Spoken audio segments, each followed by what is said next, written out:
자, 세 번째 수업을 시작하겠습니다. 세 번째 수업의 주제는 전자기파와 센서입니다. 오늘날 우리는 알게 모르게 라디오파나 마이크로파, 적외선, 자외선, X선 등을 이용하고 있습니다. 이들은 현대 기술 문명을 대표하는 것들입니다. 이들의 공통점은 무엇이냐면 모두 다 전자기파라는 것입니다. 우리가 전자기파의 존재를 알게 된 것은 불과 100년밖에 되지 않습니다. 그리고 우리는 오늘날 이런 전자기파를 이용을 해서 휴대폰을 사용하거나 라디오 통신을 하거나 또는 이제 레이더로 이제 관측을 하거나 또 우주에서 오는 자외선이나 X선, 감마선 등을 관측하고 있습니다. 그것을 통해서 우주에서 벌어지고 있는 일들을 더 잘 알게 되었습니다. 자, 그러면 이번 시간에는 이제 이런 전자기파에 대해서 자세히 알아보고, 그리고 또 전자기파를 이용한 여러가지 센서에 대해서도 알아보도록 하겠습니다. 먼저 전자기파에 대해서 알아보겠습니다. 전자기파는 주기적으로 세기가 변화하는 전기장과 자기장, 이걸 전자기장이라고 합니다. 전자기장이 공간 속으로 전파해 나가는 파동, 이것이 전자기파가 되겠습니다. 주기적으로 진동하는 전하는 전하가 이제 어떤 가속이 되면 그 주변의 전기장과 자기장이 자꾸 변하게 되죠. 그러면서 이것이 공간을 퍼져나가게 되겠습니다. 이것이 바로 전자기파가 됩니다. 자, 이 반면에 이제 전자기파와 다른 걸로 이제 수면파를 예를 든다면 이 수면파는 수면의 한 점을 이제 주기적으로 진동시키면 그 점을 중심으로 물결파가 발생해 나가죠. 자, 이런 수면파의 경우는 이제 매질이 있어야 됩니다. 그러나 전자기파는 물질 속을 통과하긴 합니다만 매질이 없어도 진공속도 전파하는 특성이 있습니다. 자, 다음은 전자기 유도에 대해서 알아보겠습니다. 전하를 띤 물질이 있으면 여기 플러스 하나가 있죠. 그러면 그 주위 공간에 전기장이 형성이 됩니다. 물론 엄전하도 그 주위 공간에 전기장이 형성되죠. 전기장의 방향이 반대가 되겠습니다. 자, 이번에는 N극이 있다. 그럼 N극 주위에 이제 자기장이 이제 형성이 되고 퍼져나가는, 그리고 S극 주위에는 자기장이 또 들어오는 방향으로 이렇게 생기고 있습니다. 자, 이런 전하들은 정지에 있다면 이 전기장과 자기장은 같은 형태를 계속 유지합니다. 그러나 만약에 이제 이 전하가 움직이게 되면 이 전기장의 크기와 자기장의 크기가 일단 정지하고 있는 전하는 전기장밖에 없어요. 그러나 전하가 움직이기 시작하면 자기장도 생깁니다. 그런데 이 물체가 이제 이 전하가 계속 움직이면 그 주위에 전기장과 자기장이 계속 생겼다가 없었다가 약해졌다 이러면서 변하겠죠. 자, 이렇게 변하는 것이 나중에 공간을 퍼져나가는 것인데 이것이 바로 전자기파가 되겠습니다. 자, 전자기파의 분류를 보면 주파수 대역별로 보면은 이제 낮은 쪽은 1MHz 정도가 되고, 여기 그림에 나타난 것은 큰 쪽은 페타, 에타 10의 18승일치를 넘어서고 있습니다.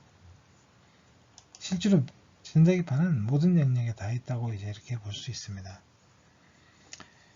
자, 이 중에 이제 이 10의 15승 이 헬츠 범위에 있는 것이 바로 이 가시광선이 되겠네요. 그리고 그보다 파장이 더 긴 적외선 전파가 있고요. 전파는 다시 마이크로파, 라디오파, 레이더파, 장파 이런 식으로 나눠지겠습니다. 그리고 적외선은 이제 이런 난로 아니면 이제 가시광선은 이제 백일장구, 그리고 자외선은 태양빛에서 오죠. 그리고 X는 우리가 X선을 찍을 때 인체 내부에 이제 사진을 찍을 때 X선을 사용하죠. 그보다 더 파장이 긴 짧은 것은 감마선이 되겠습니다. 자, 그래서 이런 이제 주파수 범위에 있고, 그리고 파장 범위로 말하면 파장이 가장 짧은 것이 1피코미터가 되겠네요. 그리고 긴 것은 1km까지 굉장히 넓은 범위에 있습니다. 전자기파의 종류와 용도에 대해서 알아보겠습니다. 전자기파 중에 가장 파장이 짧은 것이 감마선입니다. 감마선은 원자 핵이 붕괴하는 경우에 원자 핵 속에서 나오는 것입니다. 투과력이 가장 강하고 암을 치료하는 데 이용되기도 하지만 많은 양을 오랫동안 주사하게 되면 굉장히 위험합니다. 두 번째로 파장이 짧은 것이 X선입니다. 투과력이 역시 강하고 인체 내부의 이상을 알아보는 데 쓰입니다. 대표적인 게 이제 엑스레이가 되겠죠. 물질의 특성을 또 파악하는 데도 이용되고 있습니다. 자외선은 작은 미생물을 제거할 수 있어서 살균 작용 등에 주로 이용되고 있습니다. 식기세척기나 이런 데 자외선을 쓰고 있습니다.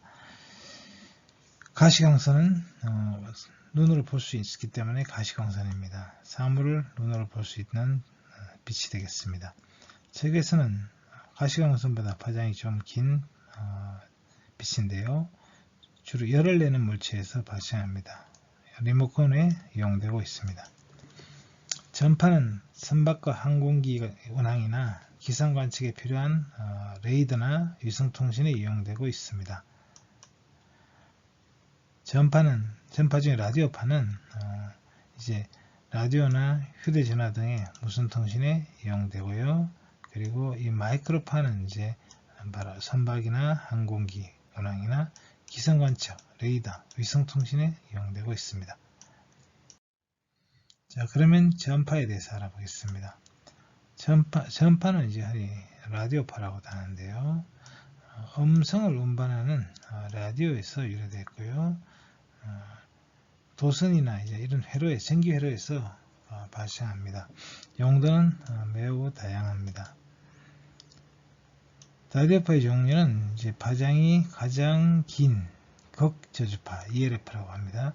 그리고 그 다음으로 파장이 짧은 게 AM, FM, 휴대폰, TV파, 마이크로파 이런 순으로 파장이 짧아지겠습니다.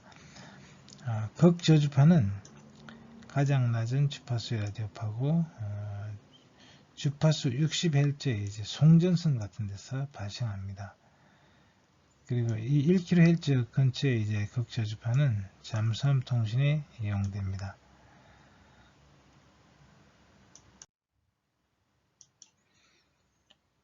자, 그 다음으로 파장이 긴 것이 AM 라디오파입니다. 주파수는 550kHz에서 1600kHz가 되고 파장으로 따지면 545m에서 180m 정도가 되는 비교적 긴 파장을 가지고 있습니다. 자, AM은 진폭 변조라는 단어 약자입니다. Amplitude Modulation, 진폭 변조라는 이야기죠. 이 AM은 이제 라디오가 이제 방송을 할 때, 라디오 방송국에서 방송을 할 때, 이 파를 이제 실어 보내는 그런 방식이 이제 진폭 변조 방식으로 보내기 때문에 AM이라고 불립니다. 그래서 이 음성 신호는 이제 우리 20Hz에서 2만 Hz 정도의 이제 음성 신호가 있죠. 그리고 여기다가 이제 파장이 짧은 전자기파에다가 이 신호를 실어서 이 신호를 분리해서 우리가 듣는 것이 라디오가 되겠습니다. 그것이 AM 방송이고요. 그리고 FM은 라디오파보다 파장이 훨씬 짧습니다. 88MHz에서 108MHz 범위가 되겠고 파장은 3.4m에서 2.8m 정도가 되니까 거의 한 100분의 1 정도로 짧은 파장이 되겠습니다. 자, FM 라디오의 경우에는 이제 프리퀀시 모듈레이션, 주파수 변조를 합니다.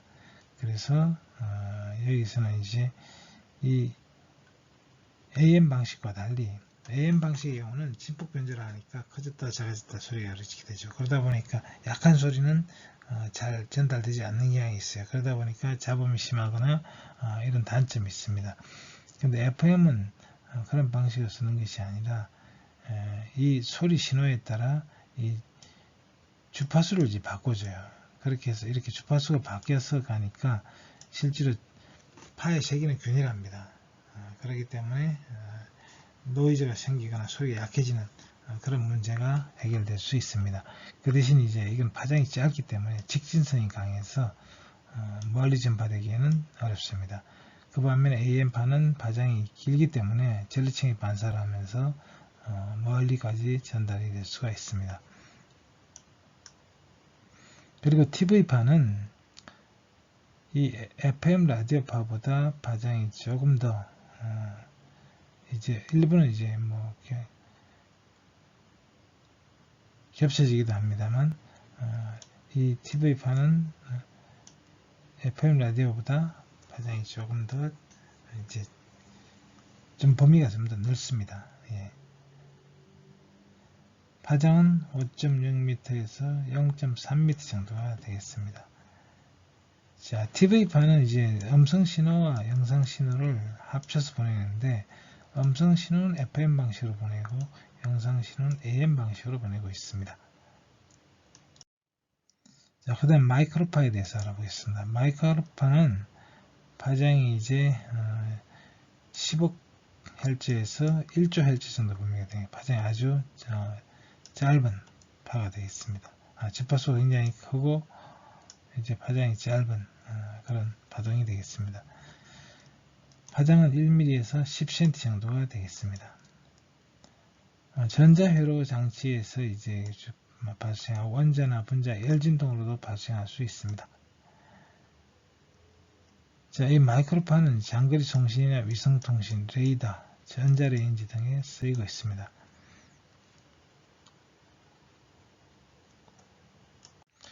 물이나 이제 단백질 분자의 이제 회전 공명 진동수가 이 마이크로파 대역입니다. 그래서 전자레인지 같은 경우는 2.45 GHz의 마이크로파를 사용하는데 이 파동에서 물 분자들이 공명을 일으키면서 열을 발생합니다. 그래서 음식물이 조리가 되죠. 그래서 마이크로파는 전자레인지에 활용될 수가 있습니다. 그리고 우주 공간에서 물질을 검출하는데도 마이크로파가 이용됩니다. 자, 전자레인지에 대해서 알아볼까요? 전자레인지는 이제 여기 마이크로파 발생 장치가 있어서 마이크로파 발생 장치에서 나온 전파가 마이크로파가 여기서 회전하고 있는 이제 이 펜에 부딪혀 가지고 사방으로 이제 돌아다니겠죠. 그래서 이 펜의 역할은 그런 역할을 합니다. 그래서 이 전자레인지 안에서 반사를 끊임없이 하면서 음식물을 통과하고 음식물 통과하면서 이 안에 수분을 이제 공명을 시킵니다. 그래서 지나올 때마다 경로가 자꾸 바뀌겠죠. 그래서 음식물이 데워집니다. 그러나 액체를 태울 때는 이 경로가 이제 완전한 모든 경로를 다 지나가지 않기 때문에 지나간 경로 부분만 뜨거워지는 경향이 있습니다. 그래서 물은 전자레인지에서 데웠다가는 좀 위험합니다. 폭발할 위험이 있어요. 왜냐하면 부분 가열이 되기 때문에 밖으로 나와서 뭐 휘젓는다든지 하면 갑자기 찬물이 이제 덜 데워진 물이 뜨거운 물에 닿으면서 이제 폭발적으로 물이 튀어오를 수가 있습니다.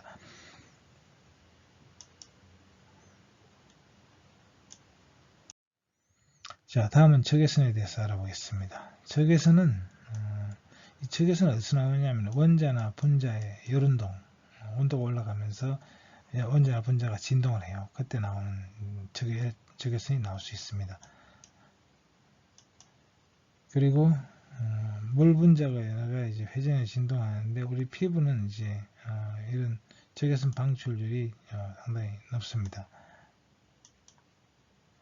적외선을 이용하면 이제 야간에 볼 수가 있지. 야간 투시경이 있을 수도 있고 이제 서모그래피, 열화상 카메라나 정찰 위성 등에서 쓰이고 있습니다. 요즘 이제 몸에 이제 열이 나는 걸 확인하기 위해서 열화성 카메라를 지금 쓰고 있죠. 바로 이 열화성 카메라가 바로 적외선을 이용하는 것이 되겠습니다. 몸에서 나오는 적외선을 이용해서 몸의 온도를 측정하고 온도가 일정 온도 이상 높으면 이제 발열이 있다는 걸 확인하는 것이죠. 자, 이것이 이제 서모그래피로 찍은 얼굴의 이제 온도가 되겠습니다. 자, 그 다음에 온실 효과에 대해서 알아보죠. 온실 효과라는 것은 이제 이 유리가 파장이 짧은 이런 자외선을 차단을 하죠. 그리고 또 적외선도 차단하고 이제 가시광선 정도 통과를 하는데 그러면 이제 이 내부에서 온실 내부에서 온도가 올라가면 열을 방출해야 되는데 여기도 역시 나오는 이 적외선들이 유리를 통과하지 못합니다. 그러니까 내부를 자꾸 데우게 되죠. 그래서 온실 안의 온도가 올라가는 것입니다. 이런 효과를 온실 효과라고 해요.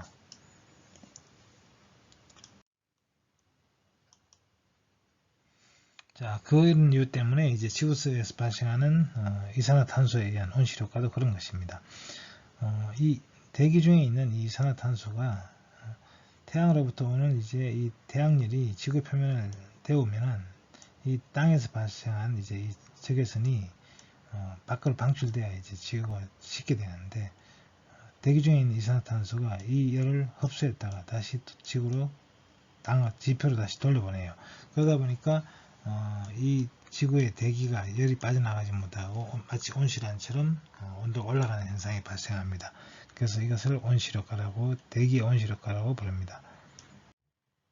자, 다음은 가시광에 대해서 알아보겠습니다. 가시광은 우리 눈으로 보이는 빛이고 빨간색에서 보라색 범위에 약 400나노미터에서 700나노미터 이 범위의 빛이 되겠습니다. 자, 인간의 눈은 가시광 영역에서 가장 잘 보입니다. 그리고 빨간색보다는 보라색이 더 강합니다. 태양이 노랗게 보이는 이유도 바로 그런 이유 때문이라고 합니다.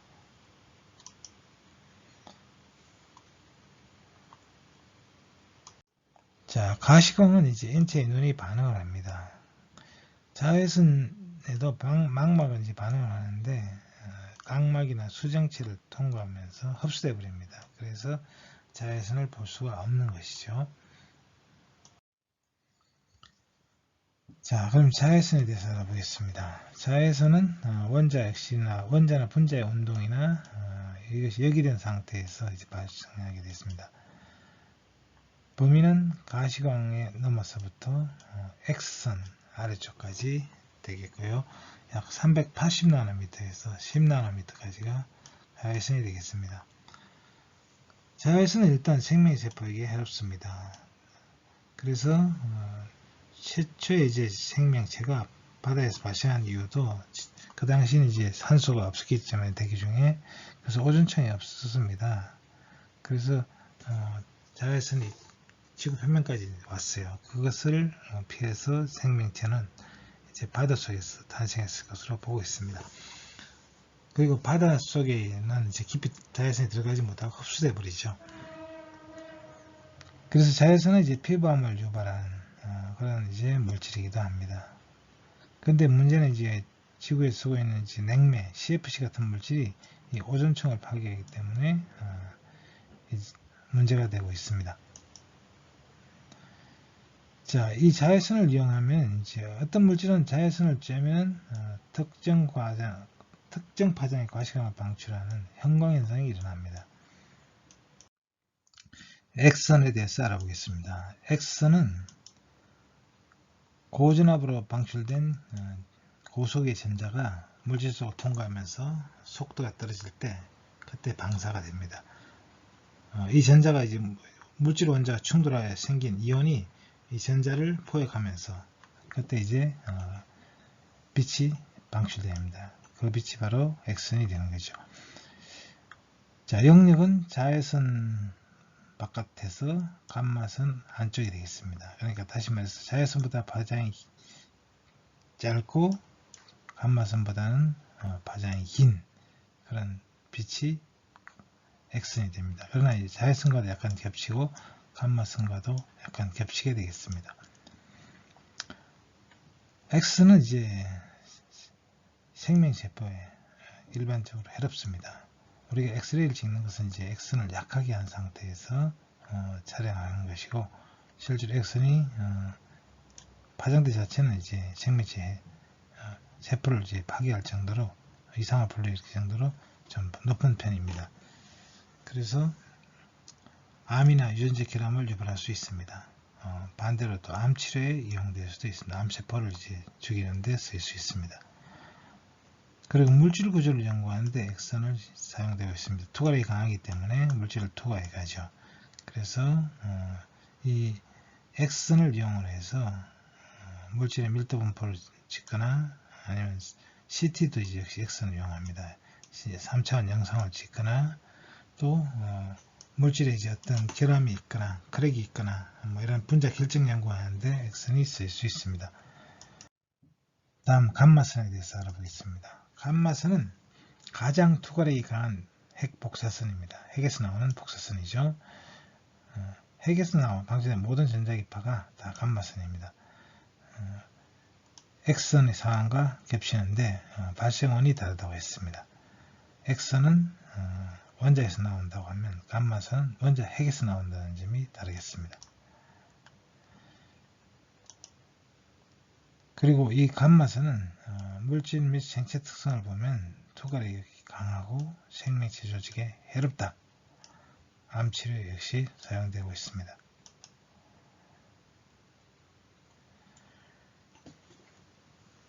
자, 이 감마선은 이제 베크렐이라는 사람이 1896년에 방사능 붕괴를 이제 발견했죠. 그때 방사성 물질에서 나오는 물질이 있었는데, 그때 이제 알파선, 베타선, 감마선이 나옵니다. 근데 알파선과 베타선은 이제 입자의 흐름이고, 감마선은 이제 감마선은 전자기파죠. 전자기파의 일종이라는 것이 나중에 밝혀졌습니다. 자, 센스가 하는 기능은 인간으로 말하면 감각기관에 해당하는 기능을 합니다. 우리 몸에는 여러 가지 이제 오감을 인식할 수 있는 이제 기관이 있는데, 이것이 바로 센스에 해당된다고 할 수 있죠. 다시 말해서 우리가 눈을 통해서 세상을 볼 수 있죠. 이것은 시각이라는 기능이지만, 또 이 시각과 비슷한 기능을 하는 게 광센서가 되겠어요. 빛을 감지하고 빛의 양을 이제 측정할 수 있는 센서. 그리고 우리 코는 또 냄새를 맡을 수 있는데, 이것을 감지할 수 있는 화학 센서, 가스 센서가 이것이 암모니아냐 아니면 생선 비린내냐, 이런 것들을 이제 감지할 수 있는 이런 센서, 산소를 감지할 수도 있고 CO2를 감지할 수도 있고, 이런 센서가 이제 가스 센서가 되겠죠. 또 우리 귀는 소리를 듣는데, 이것은 이제 음의 색이나 음의 진동수, 이런 걸 감지할 수 있는 음향 센서가 이제 그 역할을 하겠고요. 우리는 맛을 감지하는데 미각을 사용합니다. 그러면 이제 맛을 내는 그런 분자들을 감지하는 이런 센서, 이제 맛 센서가 되겠죠. 그리고 우리는 또 손으로 이제 물체를 촉감으로 감지할 수 있는데, 이것은 누르는 압력을 이제 통해서 감지할 수 있는 이런 압력 센서가 거기에 해당이 되겠습니다. 그리고 이제 뇌는 이제 들어온 이런 시각 정보들을 처리하는 하나의 컴퓨터에 이제 해당이 되겠죠. 그렇게 비교해 볼 수가 있겠습니다. 그래서 인간의 오감과 센스가 하는 역할이 같다. 인간은 외부에서 오는 자극을 센스로 받아가지고 그 신호를 이제 신경 전달을 통해서 뇌로 보내는 거죠. 뇌는 컴퓨터와 같은 역할을 하고, 거기에 따라 명령을 내려서 다시 또 근육을 움직이게 해서 반응을 하거나, 또 위험할 경우에는 도망을 가게 하는 역할을 하겠습니다. 자, 인간의 감각과 센스를 비교해 볼 수 있는데요. 우리 인간의 이제 시각이라는 이런 감각, 이것을 감지하는 기관이 눈인데, 이 역할을 하는 것이 센서에서는 광센서가 되겠습니다. 그럼 빛을 감지하는 방법도 사실은 여러 가지 방법이 있죠.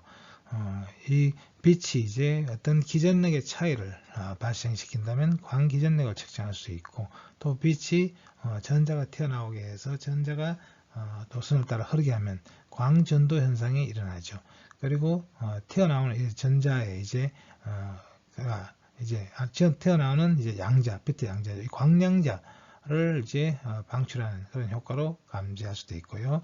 그래서 이런 시각에 해당되는 기본적인 센서는 광 센서지만 이 광을 감지하는 현상은 여러 가지 물리 현상을 이용할 수가 있기 때문에 센서는 굉장히 다양하게 만들어질 수 있다 하는 것이죠. 그리고 청각도 마찬가지입니다. 우리는 이제 귀로 감지를 하지만 이것은 어떤 변이를 이제 감지할 수도 있고 또 압력의 변화를 감지할 수도 있어요. 그럼 압력의 변화에 의해서 전기가 발생하면 압전 효과를 이용할 수도 있고 또 전기 저항이 바뀜으로써 그 피에조 저항 효과 같은 것을 이용해서 감지할 수도 있습니다. 후각도 마찬가지죠. 후각은 코로 감지를 하지만 가스를 감지할 수도 있고 습도를 감지할 수도 있고 여러 가지 이제 가스의 종류에 따라 이제 분자들이 다른데 이 분자를 협착하는 이 효과를 이용해서 분자를 감지하는 그런 센서가 만들어질 수 있겠고요. 미각은 혀로 감지하지만 이것은 이제 역시 마찬가지로 화학적인 분자 협착을 효과를 이용해서 분자를 감지할 수가 있겠습니다.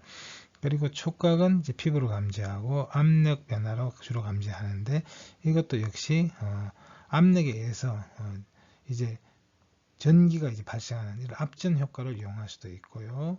또 광전 효과를 이용할 수도 있습니다. 그리고 피부 감각은 온도 감각은 이제 피부로 감지할 수 있는데 이것도 역시 온도에 따라 저항이 달라지는 열저항 현상을 이용할 수가 있겠습니다. 자, 센서에서 작동하는 것이 이제 기계라고 하면 우리는 감각에 의해서 신호 처리를 해서 반응하는 것이 생체라고 할 수 있죠. 그래서 생체와 기계는 어떤 1:1 대응 관계가 있는데요. 외부에서 오는 이런 자극들을 이제 생체의 경우는 감각기관을 통해서 감지를 하고 이것을 뇌로 보내서 다시 뇌에서 근육으로 보내서 반응을 하게 하는 것이 이제 생체계라고 할 수 있고요.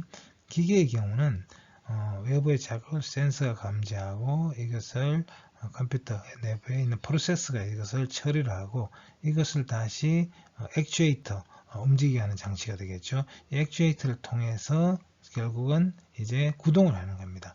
그래서 기계의 경우는 전기 신호와 그리고 이런 기계 장치 이것을 이제 같이 작동하는데 보통 이제 일렉트로닉스와 메카닉스를 합쳐서 메카트로닉스라고 하죠. 이런 메카트로닉스에 의해서 실제로 구동을 하게 되겠습니다. 자, 예를 들어서 이제 로봇 청소기를 예를 든다면 로봇 청소기는 이제 일단 구동 장치에서 이제 바닥을 굴러다니겠죠. 그래서 바닥을 이제 일단 감지를 해야 돼요. 여기가 바닥이냐 아니냐 이런 걸 감지를 해야 되고 또 장애물을 감지를 해서 피해갈지 말지 그런 걸 이제 초음파 센서로 감지해서 방향을 털게 하려면 또 어떻게 했습니까? 장애물을 감지했으면 다시 프로세서로 전달을 해서 이제 방향을 바꾸게 하는 것이죠.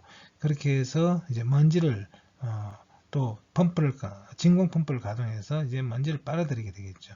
빨아들이고 그 다음에 필터를 거쳐서 이제 공기를 다시 배기구로 이제 방출하게 되겠습니다.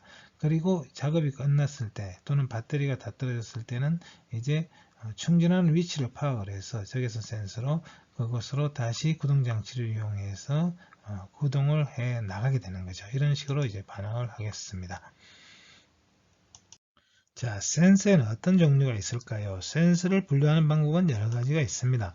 일단은 이제 원리, 센서가 작동하는 원리나 또는 방식에 따라 이것을 물리 센서, 화학 센서, 생물 센서, 환경 센서 뭐 이렇게 이제 분류할 수 있겠죠.